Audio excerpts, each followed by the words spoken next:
You know, every spray gun, for the most part, is the same. Now let's look at that.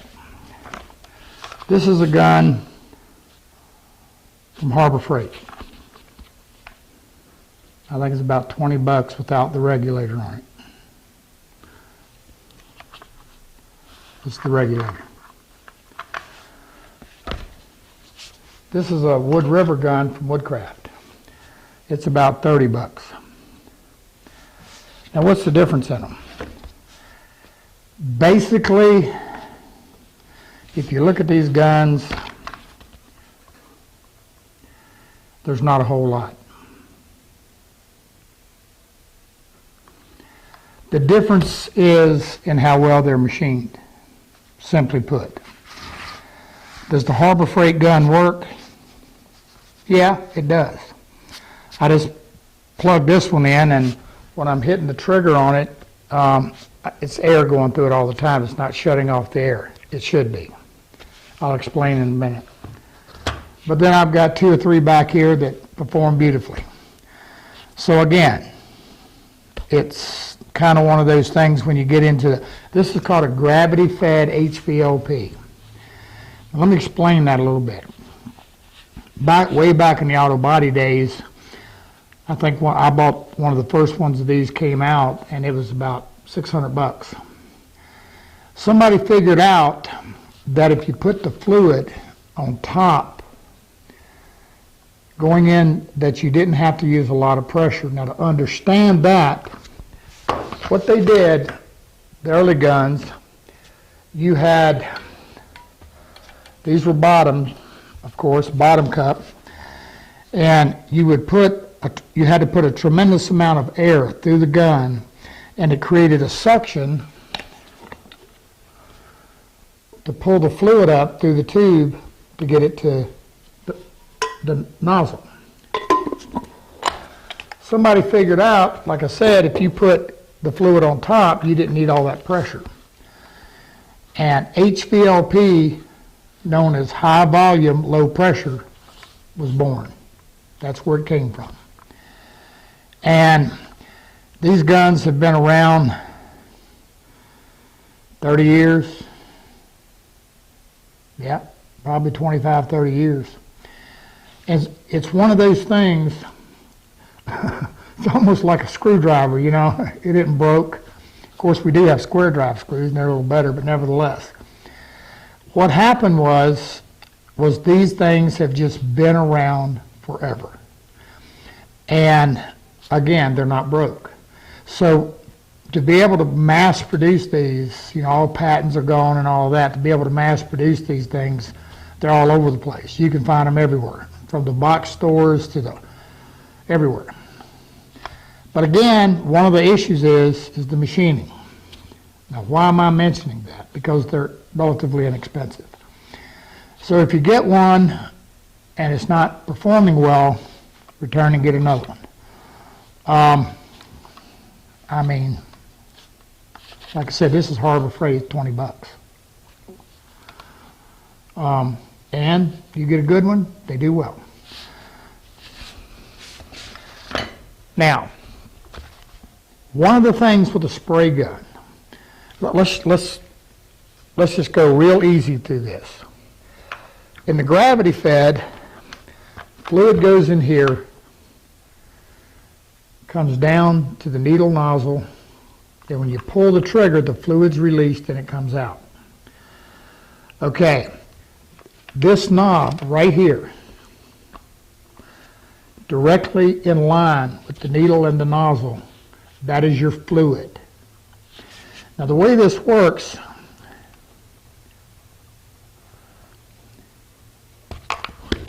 oops, you have your fluid needle.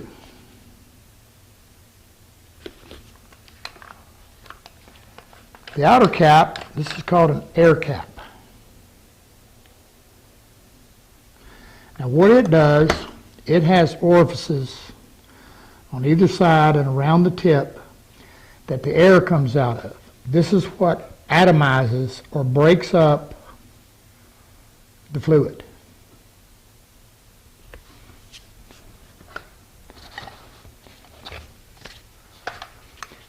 This is the fluid nozzle.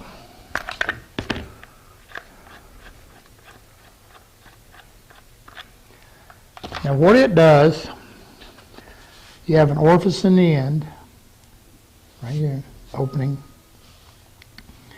And when it's in the gun, the needle goes into and seals off the fluid nozzle. So when you depress the trigger, this comes back and allows the fluid to be dispensed. So what happens by turning the knob in, we reduce the trigger travel. Less fluid. Back it out, more fluid. This is important because when we get into spraying, understanding, controlling the amount of fluid you got is a big deal. On this gun, this knob right here controls the fan, how wide or how narrow the fan is, right here. Now this gun also has a pressure regulator on it, right here. Now when you buy it, it doesn't have the gauge. This is a Harbor Freight gauge as well. It's interesting, if you buy one from Harbor Freight, make sure you look at it. I've got some we got from them, and with no air on them at all. We've got them 30 pounds, 60 pounds, so make sure. But the thing of it is that hopefully after you get done watching these series, you're going to understand that, well, you don't really need that gauge. Hopefully. That's my goal. Okay, so this is a pressure regulator. Now this one also has one on it, right here.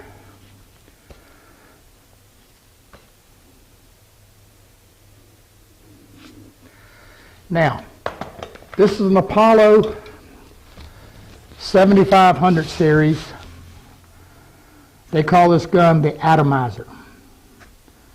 And we'll be talking more about that later. This gun doesn't have a pressure regulator built onto it.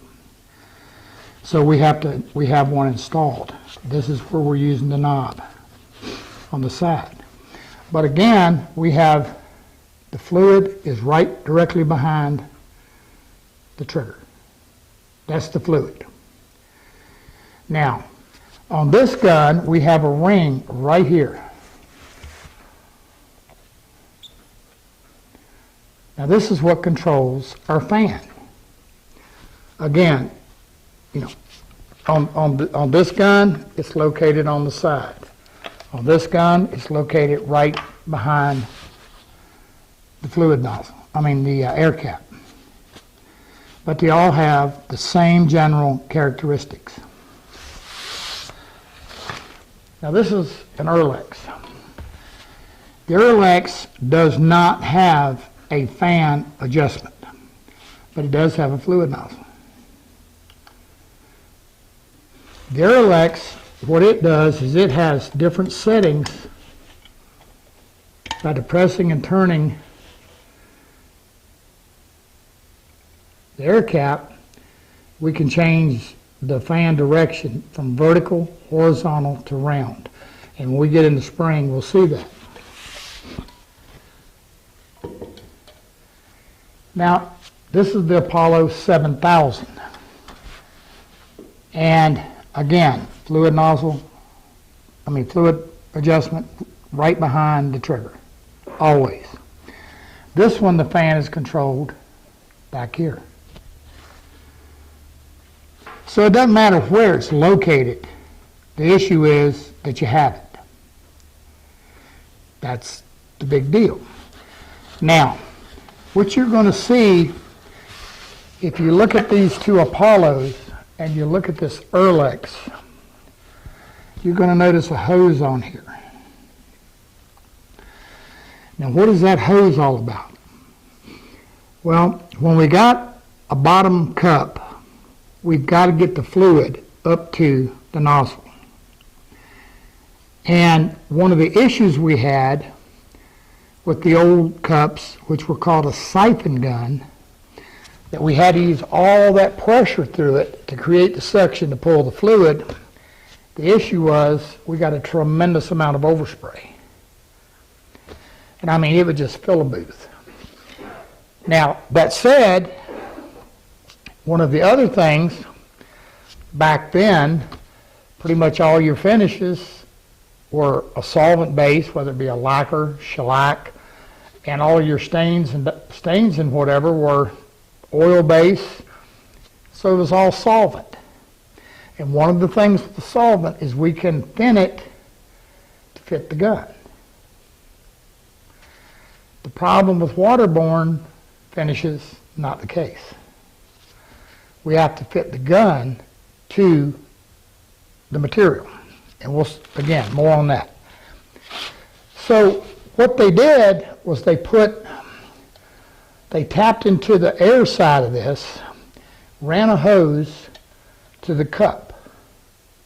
This pressurizes the cup in order to push the fluid up. Now with the gravity fed, didn't need to do that because the fluid's sitting on top, pushing right down on top. Now the difference with the Erlex and these Apollos is two things. Number one, it's the amount of pressure that they're able to put in a cup. In the case of the Erlex, they put enough pressure in there to push the fluid. In the case of the Apollos, they actually pressurize the fluid, meaning you've got more pressure in that cup. Now, where does that come into play? If you have ever watered your lawn or washed a car, and you've got a water hose, and you've got good pressure, and you put your thumb over the end of it, you can spray a lot of water a long way, and you can break it up better. If you have low pressure, not the case. You can get a spray, but you can't get as much water. Now, am I telling you this Erlex don't work? No, I'm not. We'll show you how to deal with that. But having that gun pressurized makes a big difference. The price in these guns are different. Now, that said, the next thing we need to talk about is we have what's called a bleeder and non-bleeder. What does that mean? What you have with the Erlex is when you depress the trigger, you're going to get fluid. There's air constantly coming out of the nozzle, of the air cap rather, constant. On the Apollos, when you release the trigger, the air and the fluid stops. The same with the gravity fed. Now remember, I just told you this one is now a bleeder. For whatever reason, there's something in here not right, because when I let go of the trigger, the air isn't shutting off. But it should be. Now, does that affect the quality of the spray? No, it doesn't. The only issue I find it creates is that, you're constantly blowing air, and sometimes that's not a good thing because you're always blowing, and if there's dust or anything, you're blowing it all the time.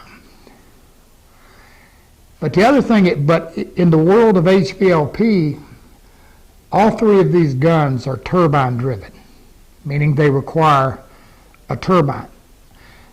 Now, this gun, the 7500, you'll notice we have an air fitting on the end. This gun can be used in either compressed air or with the turbine.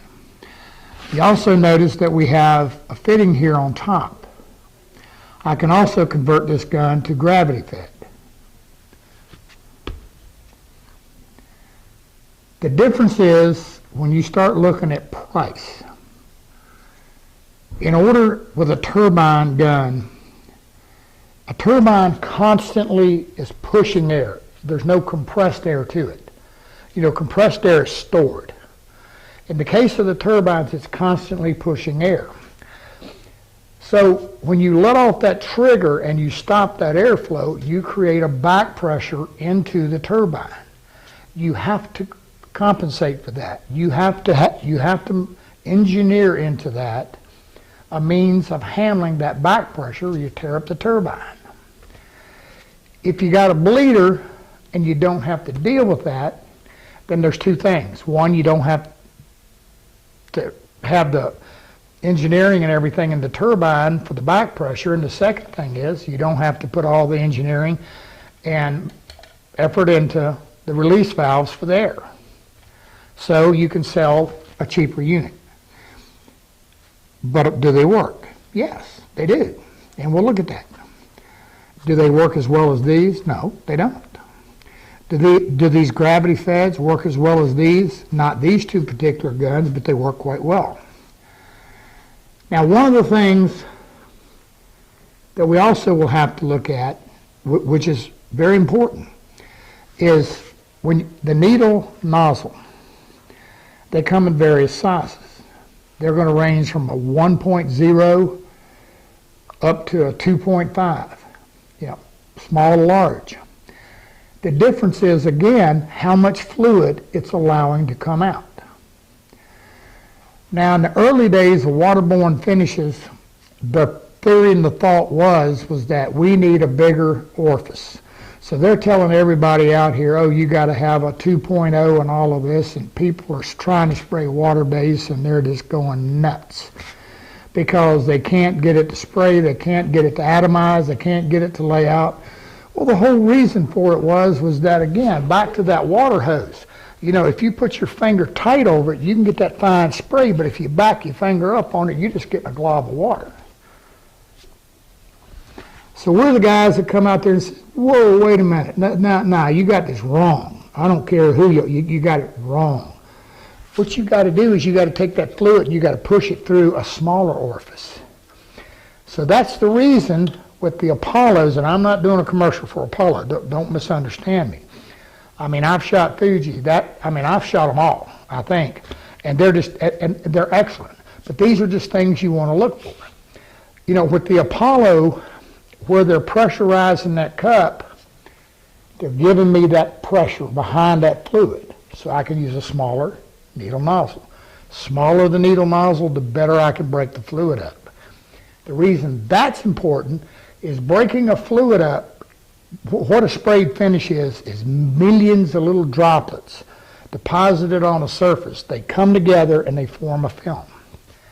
I can do well with the Erlex. I'm going to tell you this. One of the major magazines out here did an article on spray guns at all, and they literally threw the Erlex under the bus. They just said it was totally useless. I had been asked by Woodcraft to review the Erlex, and I had one.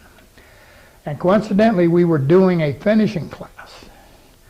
And we came walking out of this back here from Spring, and one of the guys went and brought that article in. Long story short, we contacted the magazine and said, guys, you're just not right. It will do it. But, again, it's a cheaper unit. I'm not sure what it sells for at this particular taping. I think it's probably in the $300 and some odd range. So, it's one of the, but it does work. But we'll look at all of that, and of course, that's all your decisions. But that's the basic anatomy of a spray gun. Fluid, air cap, needle nozzle that control it. Now, the universal, write this down, predominantly in the gravity fed, in the Erlex, we're going to run a 1.4 or 1.5 needle nozzle. They seem to do well pretty much whether we're shooting a solvent base or we're shooting a water base, or waterborne, whatever you want to call it. If you get into latex paints and things like that, then you need to go to a 2 or 2.5 because they're just so much heavier. In the Apollos, we're able to run a 1.3. So we're using a smaller needle nozzle. And that's, again, because the cup is being pressurized more. And does it make a difference in the atomization? Yes, it does. And we'll see that. I'm going to mention one other thing. With the Harbor Freight, and again, not doing a commercial for Harbor Freight, you can buy these disposable cups. As well as with the Wood Rivers, you can buy a bigger cup. It's funny, just to show you the difference it makes. You can take this smaller cup, or you can take the larger cup, and if this cup is full, when you're spraying, you will notice as the fluid goes down in the cup, the gun sprays a little different. Just the weight of that additional fluid on top of it, putting more pressure, forcing that fluid, it sprays better, particularly with water base. One last thing. If you're spraying a water base or heavy body finish with one of these or any of the guns, a lot of times they will come with a little filter that goes right in here. It goes right in before the cup goes on. If you're spraying water base, and again, particularly paint, you're probably going to need to remove it. It's just too fine for the fluid to get through. And if your gun's spitting, sputtering, carrying on, and you know it's clean, odds are if that filter's in there, and particularly if you haven't cleaned that filter.